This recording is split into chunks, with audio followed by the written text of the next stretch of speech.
Welcome to Echoes of Faith, where stories of hope, resilience, and grace inspire us to find the light in every challenge. Welcome to another heartfelt story from the Echoes of Faith series. Today's story, Wings of Hope, takes you on a journey of loss, faith, and rediscovery. Meet Daniel, a teenager whose world is shattered after a life-changing accident. Angry and lost, he feels abandoned by faith, until a mysterious encounter offers him a glimmer of hope and a new purpose. This is a story of healing, of finding light in the darkest moments, and of realizing that we are never truly broken beyond repair. Let's begin, Wings of Hope. The sky outside Daniel's bedroom window was overcast, a dull gray mirror to the way he felt inside. It had been 8 months since the accident, and every morning since then seemed to drag him deeper into the same unshakable despair. His left leg, now pinned together with metal rods, ached constantly. But the real pain, the kind that gripped his chest like a vice, was knowing he'd never play soccer again. Soccer had been more than a game to him. It was his passion, his future. Now, it was a memory he couldn't touch without breaking. "Daniel," his mom called from downstairs, "are you okay? Breakfast is ready." He didn't answer. Instead, he stared at the soccer ball in the corner of his room. Its surface was scuffed from countless games, the black and white hexagons worn down by his dreams. He wanted to kick it, or throw it, or just stop feeling anything at all. He pushed himself out of bed, wincing as his crutches bit into his hands. Every step felt like a reminder of what he'd lost. He hated the crutches. He hated his leg. Most of all, he hated himself for not being stronger. On his way to the kitchen, his mom intercepted him. Her eyes were soft, but heavy with worry. "Daniel, Pastor Rob called," she said hesitantly. "He was asking about you again. Maybe we could—" "No." His tone was sharp, cutting through her words like a blade. "Okay," she said quietly, stepping aside. Daniel didn't want to hear about God or faith or miracles. If God cared, he wouldn't have let the accident happen. If faith mattered, it wouldn't have left him so empty. After forcing down a few bites of toast, Daniel escaped outside. The fresh air stung his cheeks, cold and bracing. He hobbled toward the park down the street. He hadn't been there since the accident, but today, something tugged at him, a faint whisper he couldn't ignore. The park was empty, save for a few crows picking at scraps near the benches. The soccer field stretched out in the distance, a mocking reminder of what used to be. Daniel sank onto a bench beneath a towering oak tree and stared at the field. His breath came out in clouds, the silence around him heavy and still. "Rough day?" The voice startled him. He turned to see a young man sitting on the other end of the bench. He hadn't heard anyone approach. The man looked about 20, with golden brown hair that seemed to catch the faintest rays of light filtering through the clouds. His eyes were a startling blue, as if the sky itself had poured its essence into them. Daniel frowned. "Do I know you?" The man smiled, a soft, knowing expression. "Not yet, but I thought you might need someone to talk to." Daniel shifted uncomfortably. "I'm fine." "Are you?" The question lingered in the air, gentle but piercing. Daniel looked away, focusing on the soccer field again. "What's your name?" Daniel asked, partly to change the subject.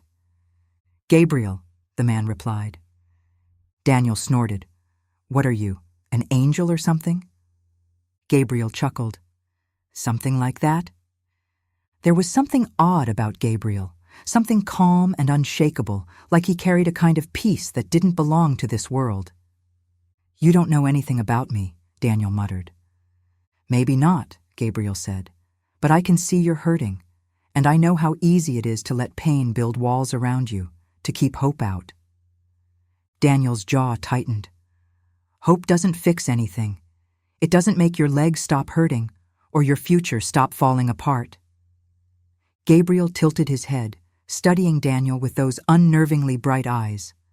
"No, Hope doesn't erase pain, but it gives you the strength to face it. Daniel let out a bitter laugh. Yeah, well, I don't have strength, or hope, not anymore. Gabriel leaned forward, resting his elbows on his knees. Can I tell you a story? Daniel shrugged. Whatever. There was a boy once, not much younger than you, Gabriel began. He loved to run, more than anything. It made him feel free, like he could outrun the world if he tried hard enough. But one day, he fell. His legs were broken, and the doctors said he'd never run again. At first, he was angry. He thought, what's the point of living if I can't do what I love? Daniel's chest tightened. The story felt uncomfortably close.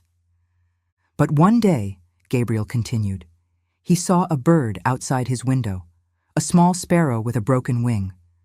The bird couldn't fly anymore, but it still hopped around, singing as if it didn't care that it was grounded. That little bird taught the boy something important. Even when life changes, it doesn't have to stop. You find new ways to live, new ways to hope. Daniel's eyes stung, but he refused to blink away the tears. So what? Are you saying I should just get over it? Find some new dream and forget about soccer? Gabriel shook his head. Not forget. Remember it. Cherish it. Let it shape you. But don't let it be the only thing that defines you. For a long moment, Daniel said nothing. The wind rustled the branches above, scattering a few leaves at their feet. Why are you telling me this? Daniel finally asked, his voice barely above a whisper. Because you're not as broken as you think you are, Gabriel said softly. And because you have more to offer this world than you realize. Daniel looked down at his hands, clenching and unclenching them. He wanted to believe Gabriel's words, but the weight of his pain felt too heavy to lift. I don't even know where to start, he admitted. Gabriel smiled, a warm and radiant expression. You've already started, Daniel, just by being here, by listening, by wanting more, even if you're afraid to admit it. Daniel glanced up, and for a moment he thought he saw something strange, a faint shimmer around Gabriel, like sunlight breaking through a storm. But when he blinked, it was gone. I don't know if I can do this, Daniel said. You don't have to do it all at once, Gabriel replied. One step at a time, and you won't be alone. Why do you care? Gabriel's smile deepened.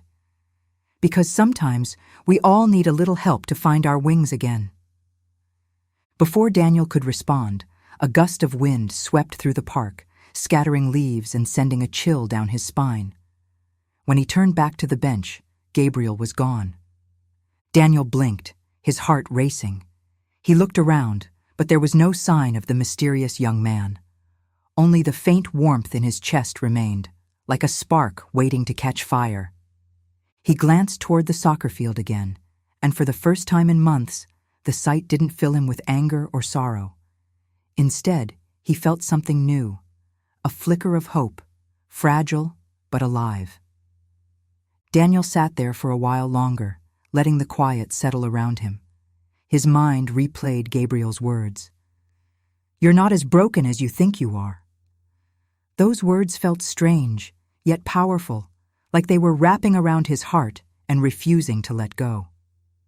For the first time since the accident, Daniel found himself whispering a prayer, soft, hesitant, almost a question. God, if you're there, I don't know how to fix this, but I'm listening. The wind brushed against his face, cool and gentle, as though answering him. He pulled out his phone and stared at the screen. His thumb hovered over Pastor Rob's name in his contacts list. He had ignored the pastor's calls and messages for months, but something in him, maybe that whisper of hope, made him press the button. The phone rang twice before a familiar, cheerful voice picked up. Daniel, hey, it's good to hear from you. Hi, Pastor Rob, Daniel said, his voice uneven. He swallowed the lump in his throat. I think I need to talk. Maybe I could come to church this Sunday. There was a pause on the other end, but it wasn't silence. It felt like relief. Of course, Daniel. We'd love to have you. You don't have to do this alone. I know, Daniel murmured, a faint smile tugging at the corners of his mouth. After hanging up, he stayed on the bench for a while, letting the conversation sink in. He didn't have all the answers, and his pain hadn't magically disappeared. But for the first time, he didn't feel quite so trapped by it. As he stood and started his slow walk back home, he noticed the sky had begun to clear. The clouds parted, revealing a soft blue stretching far above him. A single ray of sunlight broke through, spilling onto the path ahead, and Daniel couldn't help but see it as a sign. His crutches bit into the ground with each step, but they didn't feel as heavy now. The weight in his chest had lifted just enough to let in something new, a sense of possibility. When he got home, his mom looked up from the kitchen table, surprised to see him smiling.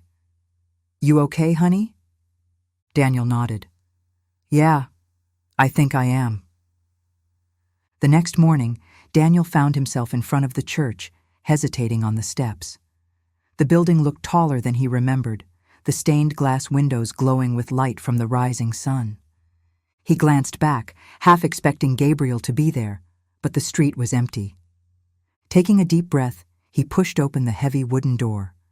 Warmth and light greeted him, and the faint hum of a hymn filled the air. Pastor Rob spotted him from across the room and gave him an encouraging nod. Daniel stepped inside. The weight of his crutches felt less heavy, and he was steadied by the warmth of something bigger than himself. He didn't know what the future held, but he was starting to believe it might hold more than he had imagined.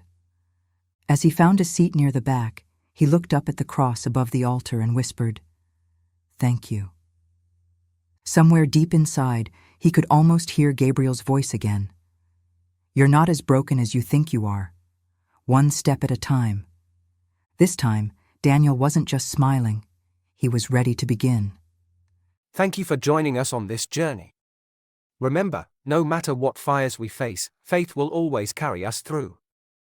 If you like this video, give it a thumbs up. Be sure to leave a comment. Subscribe for more stories that inspire and uplift. This is Echoes of Faith, where every story brings hope. If today's story moved you, be sure to discover more heartfelt journeys in the Echoes of Faith series and uplift your spirit. Don't miss out on the next chapter. There's always more to uncover.